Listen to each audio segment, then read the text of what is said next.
Uh-oh. Okay, so my name is Thanos Papanicolaou, and I wanted to share a little bit some of my experiences working with natural systems.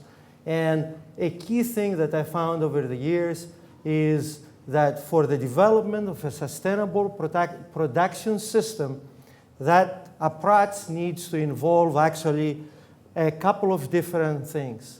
It needs to involve ecosystem processes. It needs to involve also engineering solutions. So I'm going to focus here today on connectivity of landscapes. We talked about heterogeneity. We are going to focus a little bit about sediment transport and the presence of structures like TVA structures. And the first thing I'm going to talk here is how diverse is the landscape and how much we are lacking in terms of tools to be able actually to model this mosaic of heterogeneity that we see. So one of the key hypotheses that we have is we have messed up very much with a natural ecosystem that it used to be a transformer, so a lot of processes, biogeochemical processes, will take their time, but now those systems, due to the intensification, have been converted to transporters. And I'm not going to bore here with equations. I realize I'm in the wrong place, probably. But as you see here is a very difficult landscape to deal with. You see reals, you see lateral contributions. And one thing that we are trying to do here is to develop predictive tools, for example, for soil organic carbon, and be able to see how conservation practices can help us sustain that carbon in the landscape. And you see in 1980s there, we had a regain in carbon. But another challenge that we got is essentially that a lot of the tools that we developed are small-scale tools. What we would like to do is scale up our findings and go from the plot scale to the large basin scale, where a lot of things are important. So we can do better than that.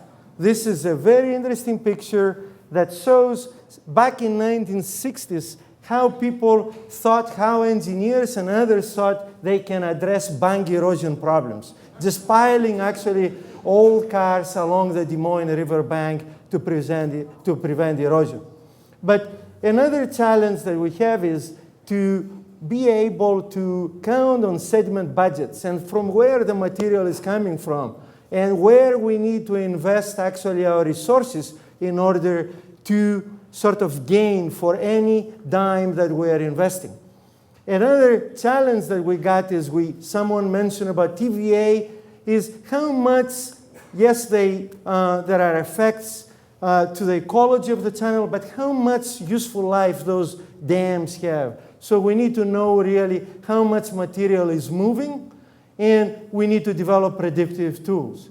But there is a challenge there. The landscape and the bed or structure of a river is very diverse. You get those clusters, you get those groupings of particles that make my life very difficult trying to predict the mobilization of those.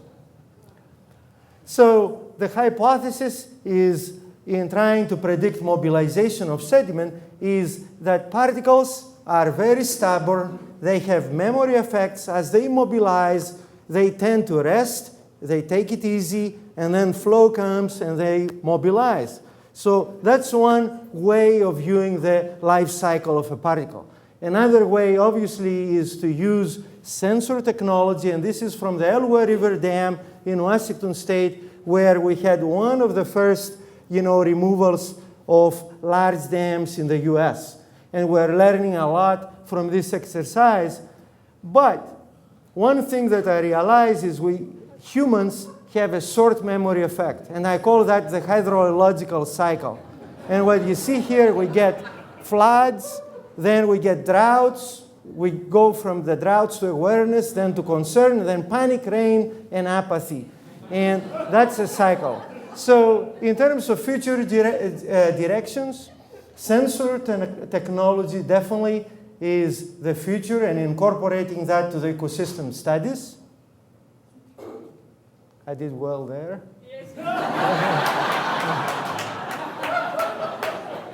So the other way is obviously to use remote sensing technology, and you can see here from the upper Mississippi River Basin that we can use sensor technology to be able to predict sediment concentrations. You can see the pretty cool slide on the right with a yellow shape. Another way is obviously to take care of our critical infrastructure. There are about 4,000 bridges in the US and who knows around the globe where smart technology like RFIDs can be placed in the bridge foundation and predict the health of the bridges. And this is some of the unique technology that we're working here in Knoxville.